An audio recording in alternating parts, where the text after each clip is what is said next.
বিষয়টা হচ্ছে যে একে তো ছেড়ে চলে এসছে মাসিমণি, একে তো ছেড়ে চলে এসছে, এর সঙ্গে তো ডিভোর্স হয়নি, আবার আপনার ছেলের সঙ্গে বিয়ে করেছে। এবার আইনত আপনিও একটা হিন্দু মেয়ে, আমিও একটা হিন্দু মেয়ে, আইনত এটা সিদ্ধ নয়, একটা স্বামীকে ডিভোর্স না দিয়ে আর একটা স্বামীকে ধরতে পারে না, বা এই স্বামীটা আপনার যে ছেলের সঙ্গে বিয়ে হয়েছে এটা কেউ মানবে না।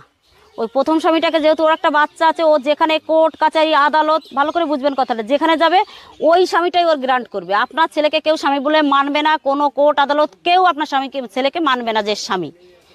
কোথাও গিয়ে আপনি দাঁড় করিয়ে বলতে পারবেন না এটা আপনার বৌমা। যদি আপনি রেজিস্ট্রি করাতে যান, রেজিস্ট্রি করিয়ে দেন, তবে সেক্ষেত্রে আপনি আইন অনেক দূর নিয়ে যেতে পারবেন যে হ্যাঁ আমার বৌমা, আমার ছেলে রেজিস্ট্রি করে বিয়ে করেছে। এখন যদি আপনি ঢাক পিটিয়ে চিল্লিয়ে সারা গ্রামও বলে বেড়ান যে আমার বৌমা আমার বউ না, আইনের দিক থেকে দেখতে গেলে আপনার বৌমা কিছুই না, আপনার বৌমা ওর বউ, ঠিক আছে, ওর বউ। সেই জন্য বলছি যে আপনার ছেলের যাতে কোনো ক্ষতি না হয়, যার জন্য